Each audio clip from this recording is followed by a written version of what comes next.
Hoo-ha. So I kind of push back. Yeah. Well, I mean, because that's the gospel, right? I love it's it. Like, documents don't make relationships. Partnerships are not formed because we have a covenant. The covenant supports existing good relationships. Yeah.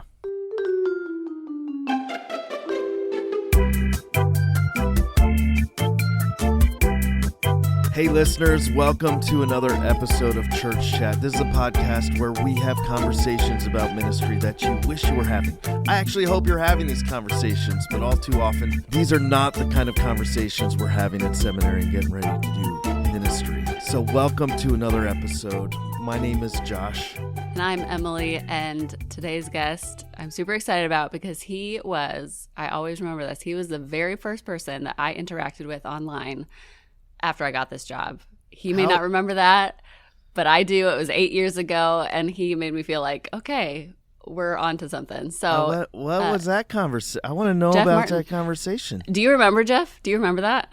I don't think I You're do, but I'm okay. very intrigued. So we had Eddie Cole hired me, and he, wanted to get a little bit more into the online scene. So we had started a Twitter account, and I noticed that Rock Creek, you had mentioned that you were at winter camp maybe, and some people were sick. So it was like a, hey, we're praying for you kind of thing. And then at the conference, that year I had to speak and kind of give a thing at the business meeting that we were having, and I was so nervous, and you were you were there, and I was like, I know you, I interact with you. Didn't know me because you didn't know who I was because it's just all EFCA East, or EDA move at that point. But it made me feel more comfortable that okay, I know this person even though he has no idea who I am. So I will always remember Jeff Martin because of that. Well, that's great. I don't recall it, but I'm super happy that happened. Yes, What it was a 8 great years ago. story. So Jeff now, was full your circle. emotional crutch for that. Yep. Because you do not, as people probably have no idea that listen to this, because you're very well spoken, but you hate public speaking. You're not a fan. I do. I do not enjoy it, and yet I have to do it sometimes. So that's a little good public speaking tip right there for our listeners. Focus on somebody who makes you feel comfortable. Yep. Whether Jeff they know Martin, it or not. Yeah. Lead pastor of Rock Creek Church. Man, it is so good to have you on. Welcome to the Church Chat podcast. I'm excited to be a part of it. I appreciate it's an honor to be able to just share. Yeah, well, we're super excited about it, but we like to introduce, before we jump into the topic of the day, we like to introduce our guests by playing a little game of Two Truths and a Lie. Super spiritual way to start the podcast. Get a bunch of pastors on here and then make them lie. Mm-hmm. Yeah, well, I've given this quite a bit of thought, and I actually asked, I was very nervous about it. I think I prepared for this more than anything else. Yeah. But you'll probably still guess it anyway. I did ask my kids what I should do, and they weren't very helpful either. So here's what I got for you, okay? Okay. I have a YouTube channel. Ooh, okay. I have a terrible fear of flying, and I love the Lord of the Rings series. Mm-hmm. That is an excellent... Emily, stay off your phone. I can see you looking at your phone right now. Oh my gosh. I was going to cheat and look to see if you had a YouTube can't channel. do that. You just got to work it out. That's it. Speaking of lying and cheating. I know Yes. your church has a YouTube channel because I watched a spectacular intro video that you shot that I was very impressed with outside of the elementary school. Is that where you guys still meet? Yes. Did I see you at EFCA 1 conference? Yeah. In the fall? Yeah. I was there. I was not, but you had to take a plane to get there. So that... Yes, although that which doesn't conference mean that he's not scared of flying. But that's an easy out. You don't have to go to conference. I'm not accepting any more questions. Okay. He's on to our game. Oh, okay. Jeff is on to our game. This is the problem, Jeff. Emily cheats and then beats me really bad at this. It's true. You should keep score if you have it. I'm gonna say you don't have a YouTube channel, that you mostly just use the church YouTube channel. That's my vote. I think that's the lie. And I'm going to say flying. Well, you are both wrong.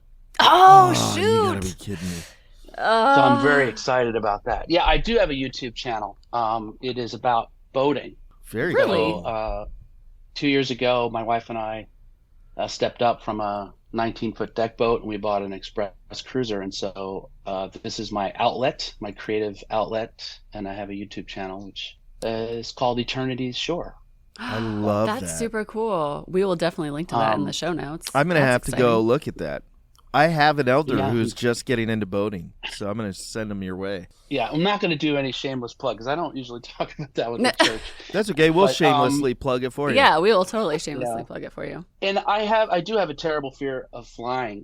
That started. I actually lived overseas for quite some time, but it happened later in life after having kids. It's awful. Mm-hmm. Just bad. It's not rational. It's not reasonable. So when my wife and I went on a cruise a month ago out of Fort Lauderdale, we drove down. Okay. I hear you. Yeah. It's not getting easier to fly with doors flying off. I know. We probably won't. We shouldn't mention any companies or airlines by name, but Boeing. But yes. Mm-hmm. Don't want to get sued by. And I could never get into the Lord of the Rings. I just can't get into the Lord of the Rings. Anything that you need like a glossary and a dictionary and like a memory for, I can't do it. Yeah. So. Okay.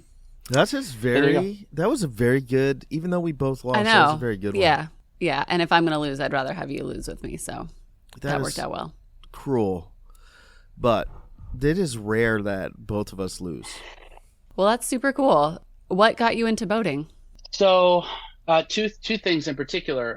I grew up in New Jersey, and my parents had a house on Long Beach Island for 50 years. So I grew up going to the shore every summer, and I knew eventually they were going to sell that place. So I was looking for a water outlet. I didn't grow up doing boating at all. But the second thing was I had a lot of I have chronic pain, nerve damage type stuff, which has prevented me from. My world has shrunk a lot. So I used to play basketball, golf, all that stuff. I can't do any of that anymore. So over time, I was looking for something that I could pour my energy and time into that I was somewhat able to do. And we bought a deck boat back it was 10 years ago, and we've been boating ever since. So it's been a great outlet. It's a fantastic outlet to be on a day off, instantly on the water, away from everything else. It's something you can, involve your family with, friends, and ministry. One year we had, I think it was like 70 different people on our deck boat. Wow. Like we even had a Google spreadsheet. We gave it to the church, said, sign up, we'll take you out. So Mary was teaching people how to water ski and all that stuff. But we sold really that cool. boat, moved on. I love Okay. it. I grew up on the water. Every family vacation, we were being drugged behind boats, and there's just something so beautiful and peaceful and fun about it. Like, it's just an awesome thing. That's so cool. We're learning new things, and we're just going to jump in. I'm really excited to talk to you kind of about your church history, and you jumping kind of into the middle of an interesting situation. You kind of came to Rock Creek, your current church, in a tumultuous time. Their pastor had just resigned. So kind of give us a little background of what brought you there in the first place. Yeah, and the history is really relevant to our current reality. But my wife and I were on staff for 23 years with the collegiate ministry of Crew, and so I was in the process of transitioning to pastoral ministry, and I'd gone to Trinity. So I thought, well, let me check out the EFCA. Ironically, this is the first EFCA church that I've ever attended, and I'm the pastor. So they let me do it, apparently. But so Rock Creek, they actually were without a pastor over a year. He had resigned over a year prior to that. And God just crossed our paths, and through district superintendent Steve Musser at the time, had a conversation that this church in particular was looking, and they were looking for more outreach oriented. They've been kind of a little bit insular, a lot actually. The church had started as an independent Bible church. They joined the EFCA in 1989, but they never really connected with the EFCA. So they didn't really they weren't interdependent at all. So yeah, we came, and their elder team really had owned mistakes they had made in the process and not applying the gospel. They were humble. They had taken responsibility to lead the church when there wasn't a pastor. And it was ironic because I was looking for a pastoral job for about 10 months, and I had two offers within basically 5 minutes of each other. I was at another church being offered a position when Rock Creek called me. And it was bizarre. But yeah, we chose Rock Creek because the elder team really had taken responsibility, and I felt like we would be not alone in it, but we had people that were getting under the rock together. So that's what brought us there, was that commitment to doing gospel-centered ministry together. That's such a good, wise, thing that I don't know if everybody really looks into or considers when they're looking at a church. But elder team health is so connected to the health of the church and the health of a pastor. And, likewise, an unhealthy elder team is at the root of a whole lot of church hurt and pastor hurt, family hurt, and dysfunction. And I think it's really neat, elder teams aren't perfect, but the willingness to own mistakes and be transparent about it and humble and step up is a huge thing. So I just think that's really cool. How did you kind of come to grasp that as you're interviewing, as you're talking with these people?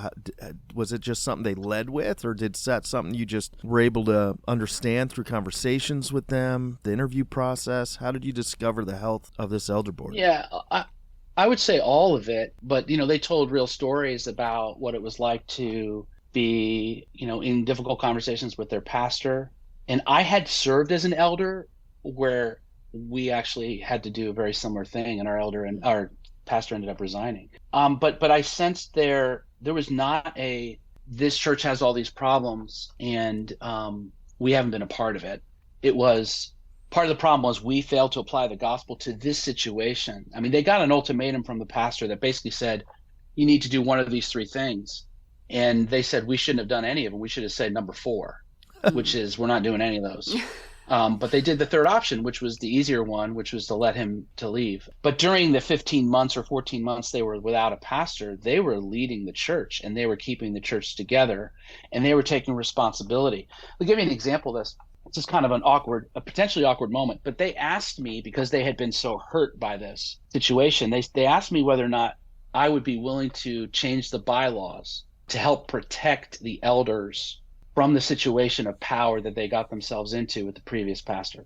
What I responded was, I said, it sounds to me like the problem you had with the previous pastor was a relational problem, but you're asking for an organizational solution. And I said, I don't think it's wise to change the bylaws. There wasn't anything wrong with the bylaws. The problem was the relationships of trust. I said, I'd be willing to look at them, but I think it's a mistake to pursue a bylaw change for what was a relational problem. Hoo-ha. So I kind of pushed back. Yeah, well, because that's the gospel, right? I love it. Documents don't make relationships. Partnerships are not formed because we have a covenant. The covenant supports existing good relationships. Yeah, that's really good. So, I hope that I never have to interview while you're interviewing for the same job, because that is hitting it out of the park in the interview. Yeah, they probably were done. They probably, right after that answer, I would have been like, "Yeah, let's ask the rest of these questions so Jeff doesn't get a big head." But this is the guy. No, they're great. They were great. So are any of them still serving alongside you as elders, or? Yes, that's awesome. Yes. One of my best friends has gone to be with Jesus 2 years ago. He was one of the elders there. But another one of the elders, he was really the point of the spear a lot and took a lot of kind of, frankly, abuse during that process. And he's still an elder to this day. And we're friends, good friends. And wow. So it's that has been, I've been here 11 years. I don't think our church would have survived without a high degree of trust among the elder team. We leave the table. There is we don't vote. We've never voted before. There's buy-in, and there is a sense of this is what we're going to communicate together. And that has made a huge difference because we've been through tons of transition. Wow. How was that felt and experienced by your congregation? Were they a little bit more flailing than what it seems like your elder board was at the time? Well, the elder board was hurt and the congregation was hurt. And so what I recognized was I would say things that would trigger emotions from the congregation because the previous pastor had said the same thing, or so there's a lot of projecting going on. And so I had to learn the hard way about need to be patient, but also firm in leading people to the real gospel and not allowing our emotions just to kind of run away. Because when you're hurt, right, you need help. And not everybody was hurt. I mean, I'm not suggesting that we didn't have strong leaders, because there were really good leaders there. But, that transition time in me coming in, there needed to be some time and space, but people also wanted to be led. Like, they didn't hire you to come in and like, let's hold hands for a year. Like, there's real dysfunction in the organization, right? So if love is not just sentiment, it's action. So like, we were a very small church and everyone was doing everything. They were still running a Sunday school. So like, you have the same people running Sunday school, singing up front, running down, taking care of the kids. People were getting burned out. So we needed to change fairly quickly. So we actually had a season where we let everything go for 2 months and only did a Sunday morning worship service and a huddle. We called it a huddle before the worship service. And we shut everything else down for 2 months and then kind of re-engaged with a different model to allow people to allow everybody to fire themselves and release themselves. That's fascinating. So what did the process of kind of re-engaging with things look like? What did you guys have like guidelines of like what you were going to decide to put back in? Gosh, this is a long time ago now. This is like 14 changes ago. Yeah. So, I mean, you're probably familiar with the book Simple Church. Yeah. Okay. It's church is not simple, but we just pursued a more straightforward model of doing ministry. Originally, it was connecting to Jesus, to each other, and to the world. So it was a 3-step thing. We don't do that particular thing anymore, iteration.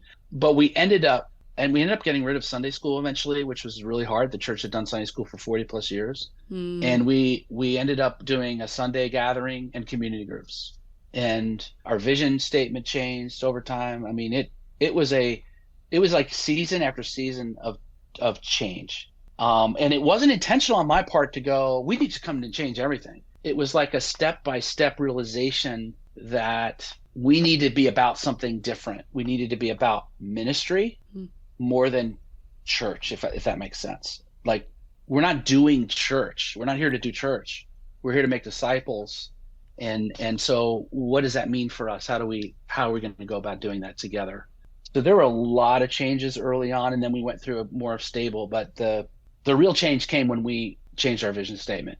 That it led to us selling a building and moving. Right. And that was the most recent change. I wish.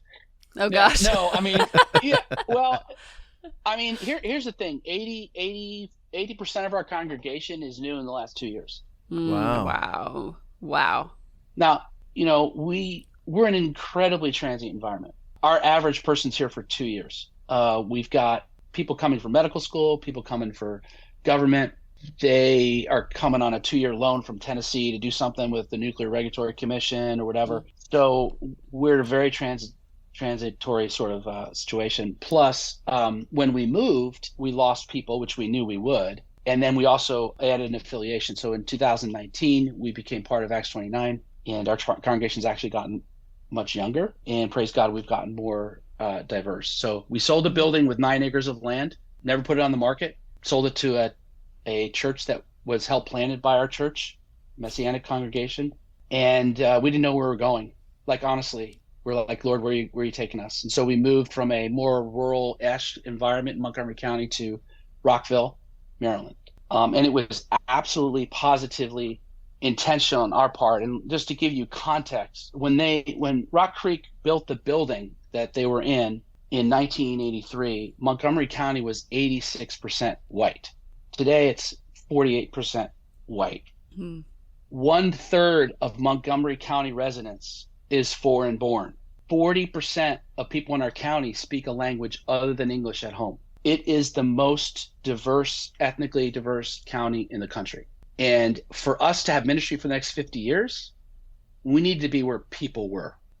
And so we moved to where people are, and our church is meeting in a school, has a great relationship with the principal and the school. We have great relationships with other entities nearby, and we're more positioned than ever to reach our community with the gospel. Now, it's slow, but I think we're right where we need to be at this moment. We have two awesome sponsors for this Church Chat episode.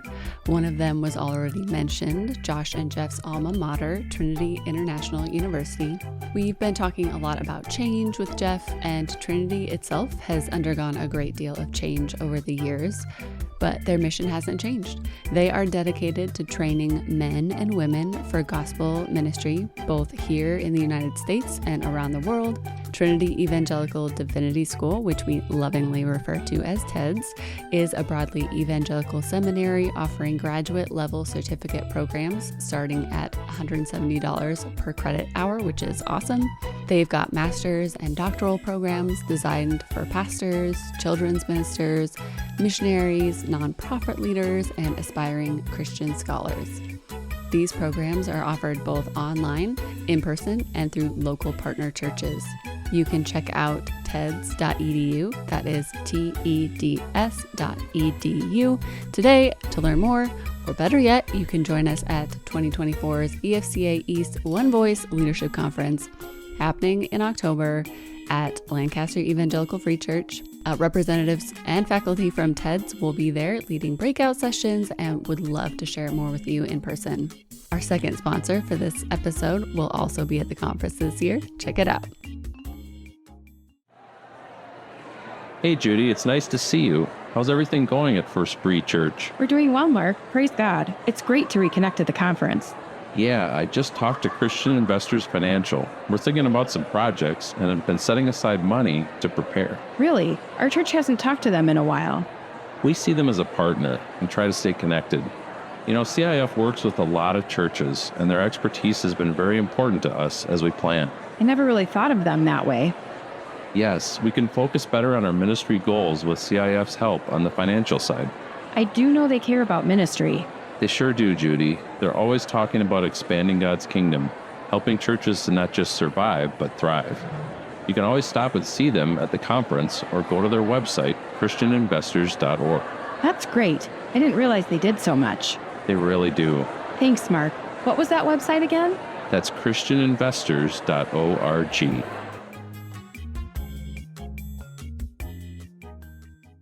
So in such an ethnically diverse, right? How do you navigate that? How do you successfully minister as a majority white leader?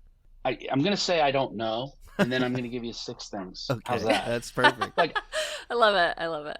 I mean, first of all, it depends on what you mean by success, and I truly mean this because what we deem as success is applying the gospel to every situation, regardless of its outcome. If we pursue success per se and not faithfulness, then I think we get in trouble. I'll be honest with you. As much as I want our church to have an impact the next 50 years, it's not up to us whether or not we survive. This is really God's business. You know, the church is a temporary instrument of God's building his kingdom, right? Churches come and go all the time. They're around 50 years, 150 years, whatever. So we're unapologetic about the gospel and its implications on our life. That's the first thing is, like, we try to apply the gospel. That would be success. But no one can do this without the power of the Holy Spirit. And I don't really know, but here's what I wrote down. I need lots of help. And I'm going to put all this in I statements. So I'm not going to speak to, hey, if you're in a, hey, I'm trying to plant a multi-ethnic church, what should I do? I don't know. But this is what I know for us. I need lots of help, and it starts with my own humility, number one. I have to model being a chief learner, which means, and the biggest impact, I would say the biggest impact on my life has been having real, genuine, non-white friends. There is no substitute. And that is not as a strategy. It's not as a strategy to plant a multi-ethnic church. It needs to be the desire of your heart to get to know the community in which you live, which is multi-ethnic. I am part of a group of pastors called United in Action, and I have the privilege of meeting every week. I'm on a leadership team with 2 black pastors and 2 white pastors. We talk about how can we trust God to see the church act as one to reach Montgomery County with the gospel. And these are churches from all different kinds of backgrounds.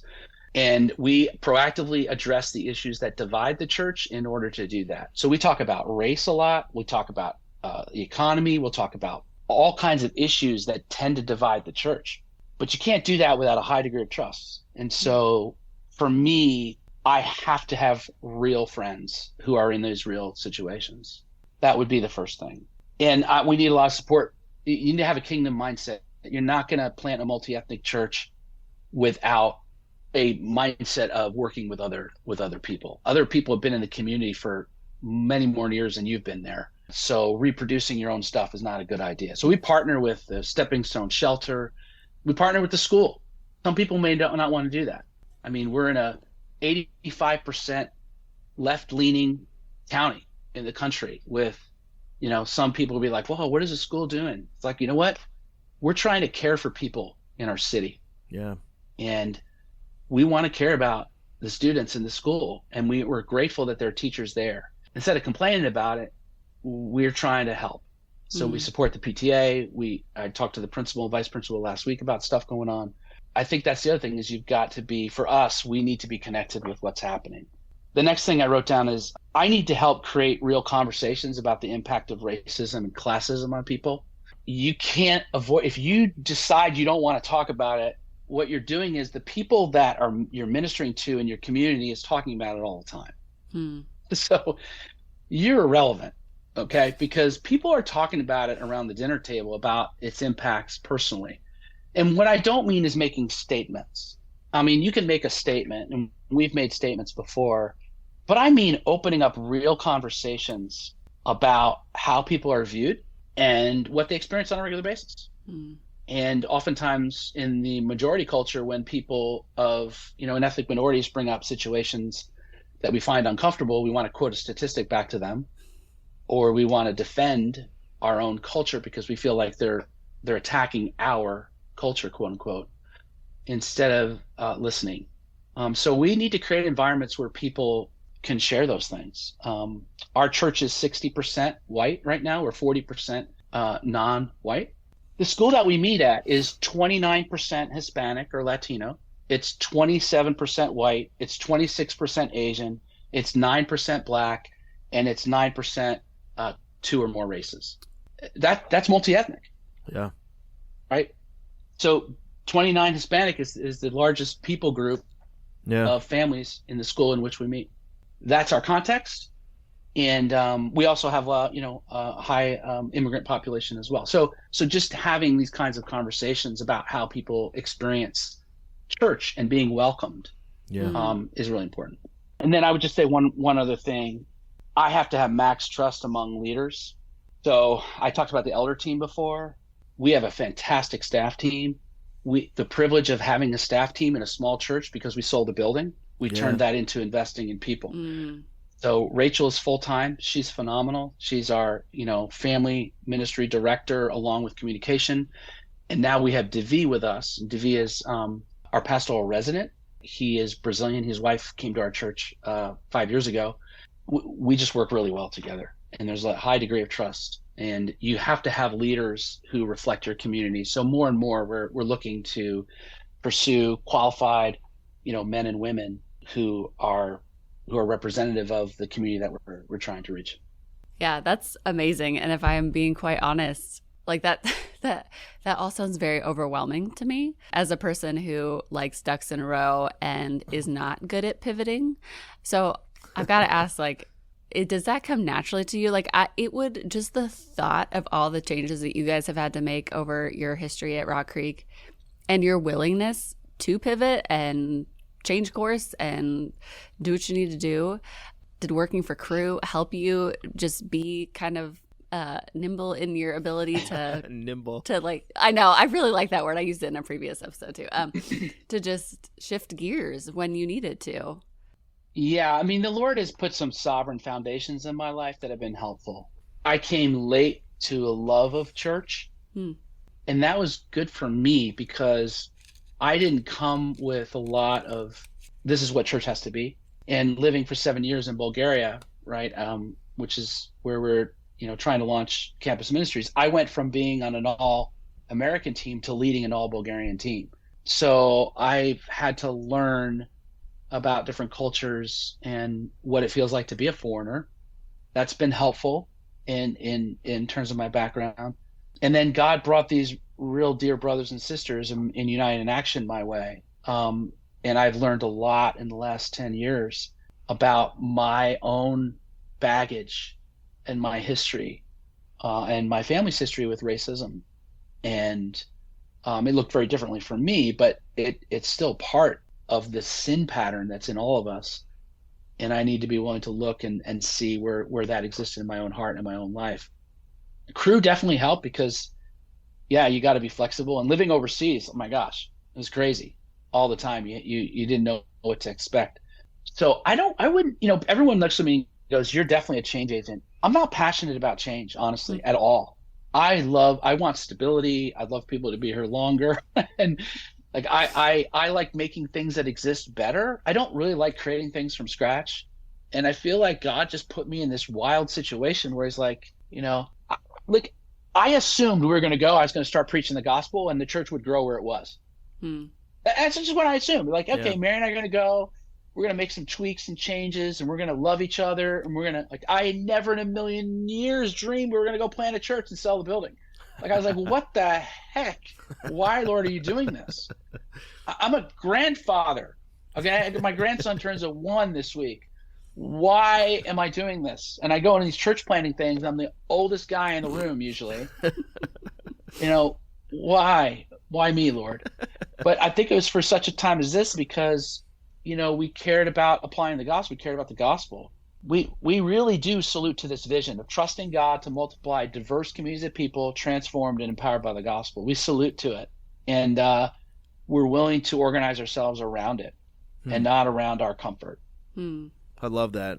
Flexibility in a body of people or a organization is something that can become a value that's practiced, and I think, Emily, sometimes the more you kind of live in that and have a driving vision and practice changes on different levels, whether little or small or big, the less dramatic they become. Everybody kind of has accepted it as part of who you are. Yes. On mission to this goal. That's why I think it's a disservice when you're not being a change agent at all in a position of being a lead or senior pastor. You're kind of, I don't want to say hurting, that's the wrong word there, but it's kind of like making it more difficult for people who also live in a world full of change. So I just love that. I love how your vision was a driving force for that, and how everybody kind of has bought into what you're trying to do and where God's leading you. And that, I think, is like that Simon Sinek concept. A secular guy wrote a book called Start With Why, and it was all about organizational change and how you lead with why. And then selling a building becomes a lot easier because everybody knows why, the purpose greater and we lost people. Yeah. I mean, we knew we'd lose people in that process because we weren't leaving people behind to keep the church. We moved the church. We did not have a church split, which is a credit to our leadership, because what we did was we said, if you don't feel called to go with us, please don't. And we brought people up front on Sunday mornings who decided they were going to go elsewhere, and we prayed for them and we sent them because it's not about our local church. It's about the kingdom of God. And we didn't want to drag anybody against their will.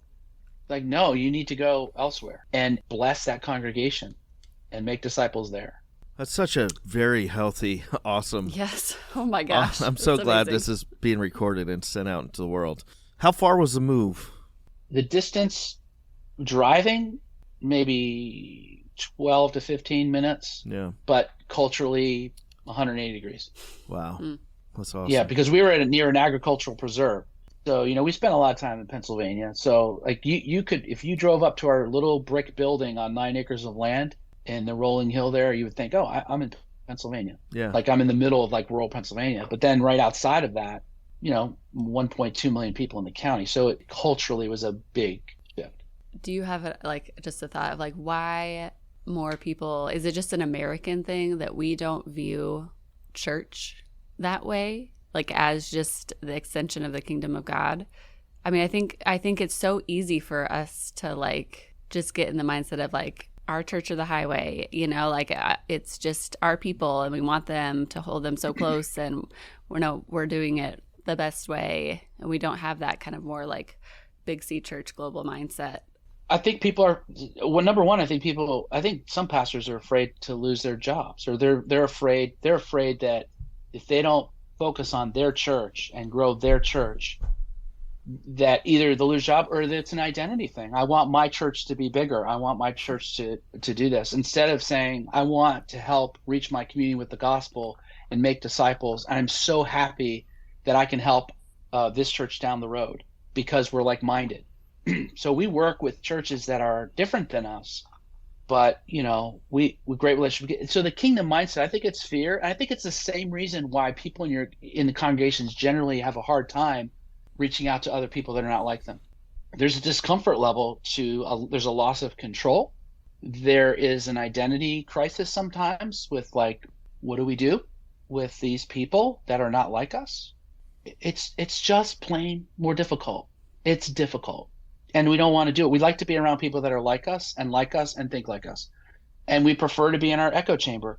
And we can't, if we do that, we will be a predominantly white church in an environment that is multi-ethnic. And I think that it's just flat out not the kingdom of God gospel.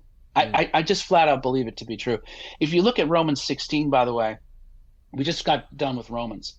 Paul does not end Romans with this big, like, all right, now remember all the theology I told you. He ends with 35 names of people. He's sending greetings to the Romans that are there, and he names all these people, including this woman who was like a mother to me, right? There's someone called Narcissus, which that comes from Narcissus, right? Stupidity. There's a treasure. There are slaves. There are women who work hard. There are all these different people. And if you look at Romans 16, slap dab in the middle of Romans 16, because he greets at the end, is don't let people divide you. Don't let people divide you. Paul's main concern in the book of Romans is not theology. Theology is important. His main concern is that theology lead to ecclesiology, the church. And if you look at Romans 15, let me just read this to you. Romans 15, which he talks about the stronger and weaker brother. This is his conclusion. Romans 15, 5-7. May the God of endurance and encouragement grant you to live in such harmony with one another in accord with Christ Jesus, that you together may with one voice glorify the God and Father of our Lord Jesus Christ. Therefore, welcome one another as Christ has welcomed you for the glory of God. That's it. And that's what our world needs to see. In a partisan, hyper-partisan environment, they need to see Democrats and Republicans worshiping Jesus. They need to see rich and poor worshiping Jesus. They need to see people from all different cultures and ethnicity, immigrants and non-immigrants worshiping Jesus. That's the power of the gospel right there. Yeah. It is. And that's what Paul's intention was, that the church would be one, right? And Jesus prayed that in John 17. I speak on racial reconciliation. It's not an addendum to the gospel. It would be really nice if we got to the point where there'd be reconciliation among people. That's just not that's not the gospel. The gospel says you're reconciled to God and you're reconciled to one another. And part of being reconciled to one another has to do with the racial tension that we have. It's not just racial, but it includes that. And so I just preached at you there. But I do think that's what we need to see happen. And I will say this, I'm white. I have 3 children, and they're white. My kids, though, they will think something is wrong if they walk into a church that's predominantly white. They're not comfortable with that because they didn't grow up in that environment. It doesn't make sense to them. And I think some of us need to wake up to the fact that our country, right, is becoming more and more diverse. And the reality is we're biracial is more the norm. And like we just think, well, this is an issue over there. No, it's an issue for all of us. Our children get this. They understand it more than I think we do. We're a little bit slow to it. But the power of the gospel is when the couple that we have a family from Madagascar, right? We have a Russian woman, we have a German, we have Brazilians, we have Korean married to someone from Ecuador. We have all of this, right? The power of the gospel is when you walk in and these people with one voice are singing praises to Jesus. We don't agree on everything, right? But we agree on that. And the reason we showed up is because of Jesus. And he's doing something here in our hearts. And he's causing us to be deferential to one another. Anybody can have a meeting with people that they like, right? You can have a party at your house. And it's like, hey, look, we're all united because we all like the same sports team, or we all whatever. But the power of the gospel is seen through when we see men and women from every nation, tribe, language, and tongue got together, which is the vision of heaven, right? We're going to see skin color in heaven, right? So it's beautiful. I know, I kind of either. No, I almost like don't want to ask another question. Yeah, I guess just let you run with that one. We'll let you run with that one all day. I do just want to ask, because I was so fascinated about this on your website. You know, you give a great hey, what to expect at the service, which I think is fantastic. If you do not have that on your website, you should. You mentioned that you have an open response time after each message, and I would love to know why you chose to do that and how that goes. My parents go to kind of a more rural church, and they have the hey, stand up and update people on prayer requests. And for me, that just, it's that's too much freedom for people to just do their own thing. And so I would love to know how you landed there. Okay, so if I'll make a connection first so you understand where this originates from. Marriage, sex, and your relationship with God. Okay? You can edit that out if you want. But when I was on staff with Crew, I used to give a talk on Ephesians 5 about marriage, sex, and relationship with God. And I would go and I'd always do Q&A afterwards. And we do it through texting or whatever, because so many kids were impacted by abuse, and I just really wanted to that sort of interaction. So I became very comfortable interacting with crowds on my messages. So when I came to Rock Creek Church, I did pretty much that same talk and decided to have a Q&A. And on occasion I would do that Q&A. And one of the persons that used to be on staff with us, Keith Ferguson, one time he goes, you should do that every week. And I said, why? He said, well, because it's really effective. And the way, it's not just that they get to ask questions and make comments, it's how you respond to difficult questions and comments that you're modeling how to have gospel-centered conversations. So he's the one that said, do it every week. And we started doing it every week. And what we do is we allow people to make comments and ask questions. And here's the deal. We believe the Holy Spirit is working in that room. So the first thing that we decided was listen, let's not own this. Let's give up some control and trust that he's gonna do something here. So you have that aspect of it. Number two, over time, your congregation matures. So what happens is people are making great comments, asking great questions, and they're modeling a little bit more of that. The maturity level in the room is pretty high. And I also model that sometimes I don't answer questions. I basically say, that's a great question. I don't really have an answer for it. So I'm modeling that. And the reason why I think it's so important for younger people today is, especially millennials and Gen Z, right? They have an opinion about everything. They want everyone to know what they think. And they, because all the time they're, filling out, how I thought about the restaurant and whatever. Our worship services are too one way, in my opinion. They're not dialogical nearly enough. And anytime we can get this going, it's super beneficial. Now, we don't record those. We did record some of them. You can go back on YouTube and see some of them, but we don't record those. And we let people know that, so that they feel the freedom to not, that's not going to show up, because we want people to ask honest and open questions. And sometimes it's a dud. You've got one question and it's just okay. But I wouldn't even call that a dud. It's I'm trusting that if there's something, God's going to bring it up. And invariably that happens. I will also tell you what it does for you as a pastor. It's a crazy maker, because listen, when I'm speaking, you have to understand, I have people from every country. Their perspectives are so different. Okay. So when you speak and you try to apply things, you're applying it for the Indian family, right? You're applying it for the immigrant. You're applying it for someone who's undocumented or seeking document, whatever. You have all this stuff going on. So then when you're done preaching, you go, okay, someone's going to ask a question. You're like, Lord, help me, because people's contexts are not mine. Yeah. So it's great because it helps you. It's a governor on me when I'm preaching to know I better be clear about what's biblical and what's, separated from American Christianity. Right. Because when the question comes, I'm going to be like, oh, what do I do? Because I don't understand. I don't quite get the cultural thing that they're coming from all the time. It's fun. It's invigorating. And I will tell you, our elders that preach do it. We've had guests come in and they'll do it. So it's not just me. Divi, who preaches, does it. We now have a culture of doing it. And I love it. I love it. And it fosters further conversations with people. I think younger people like it. Yeah, I think that's really cool. Has it ever gone really sideways on you? No, honestly, here's the thing. Here's what I would say. It goes sideways if I go sideways. Okay. I think in predominantly white churches, we don't like awkwardness, right? Yeah. Somebody literally knocks something over and we're kind of horrified at that. We don't roll with it. I try to roll with stuff, either make a joke about it or not acknowledging it is not a good way to go, right? Everybody saw it. Right. Like for you to just continue to talk when the 2-year-old just came up and grabbed your leg, it's just a little awkward. There have been some comments that have been troubling.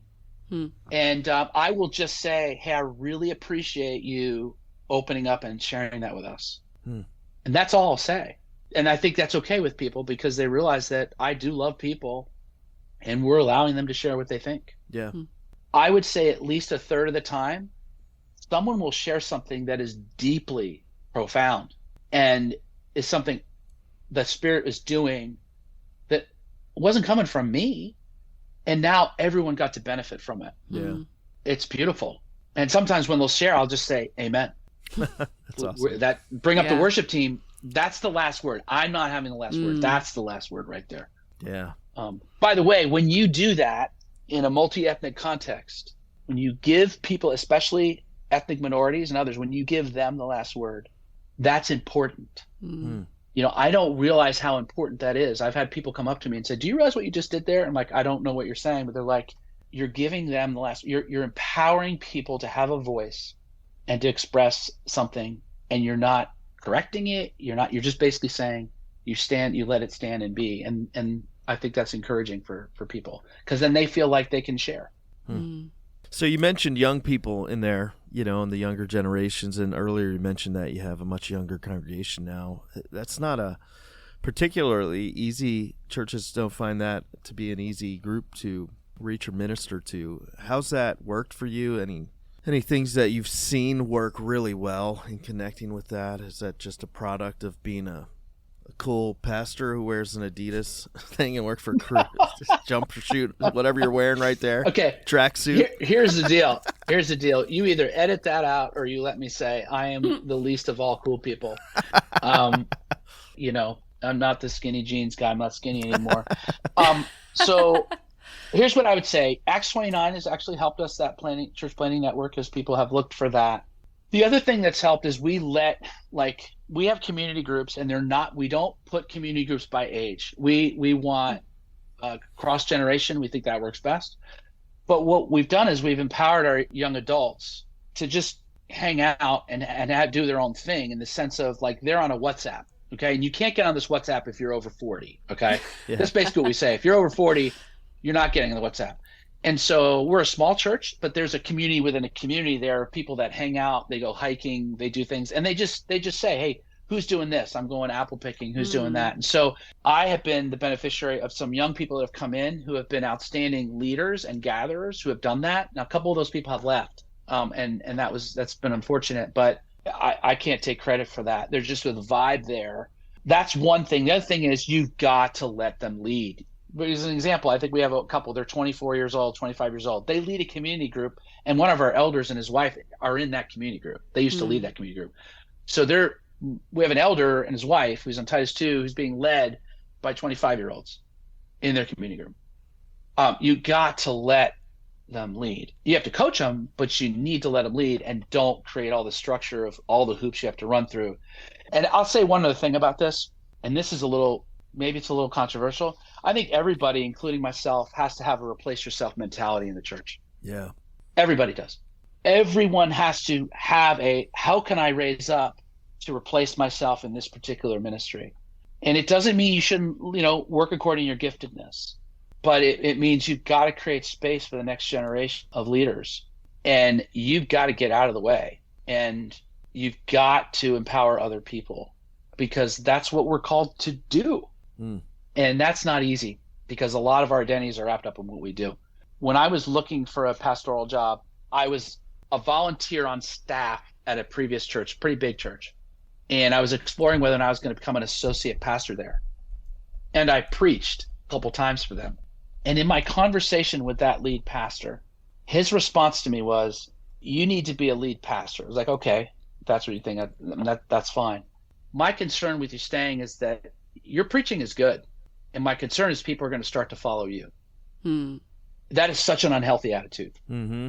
If God has someone better to lead Rock Creek Church, and I mean from any category, right? Lead pastor, whatever it is, why on earth would I get in the way of that if God was doing something and calling, and people were following somebody that was having a profound ministry? I need to release that. I need to let that go and say, "Lord, this is what you have. You have something for me. You care about me, but it's not to hold tightly to my thing, because this is not my church. It's our church." But it's hard to let that go. I had something else I could say. I don't know. No, say it. I don't know what your tolerance level is on pretty this high. stuff. We're very tolerant. Yes.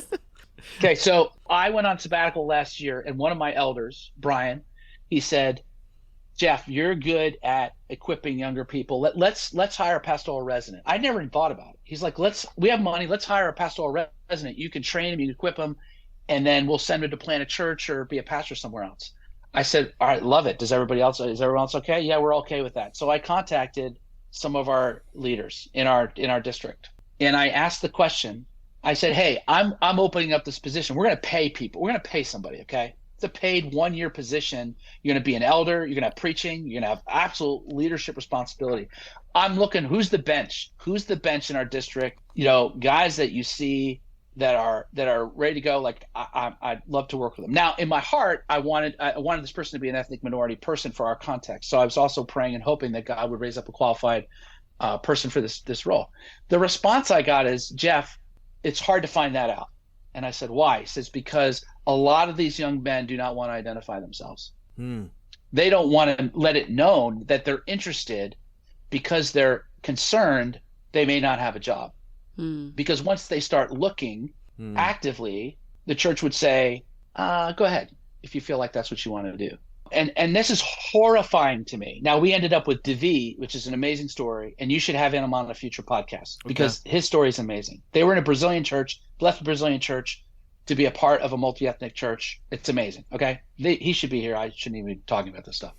But this is what my concern is for the church. It's like, we have an open hand. I tell our staff all the time, if you want to go do something else and don't tell me, I will kill you.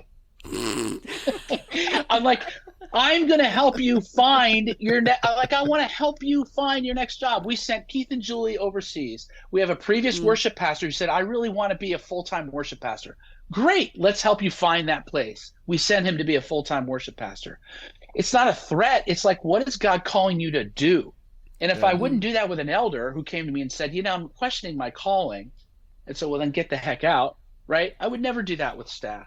And I see this a lot in churches where it's a threat that somebody wants to lead, or that someone is thinking about becoming a lead pastor. We need to be in a world where we have lead pastors who are craving more people to pastor. We need to make more preachers. We need to make more, children's ministry directors. We got to make more laborers. So I mean, that's my soapbox. But it's tragic that, people will be afraid to have a conversation with you because if it gets back to there. And I'm not saying that it's true of every church at all in any way. Right. But that was the feedback I was consistently getting. It's true more often than we hope or guess. That's a great soapbox to end on. I know. Jeff, that's thank perfect. you so much for that story and for sharing. How do we end every one of these, Emily? We are each sharing something we're loving right now. So it could be silly, serious. And I had a moment of panic earlier thinking I did not prepare mine. So no, wait, mine you may be prepare weird. these? I pre-think of them. I'm not a good on-the-spot person. I don't pre-think of anything, I don't think. That's not true. Yikes. Yeah. Oh, man. So what are we loving right now? Every time I hear that, I think of McDonald's. I'm loving it. I mean, it could be a McGriddle. I love McGriddles. Who's got one? I'm a sausage, egg, and cheese McMuffin. Oh. I have one because you asked. Yes, So see, he's prepared. I'm prepared. Two things. One, family.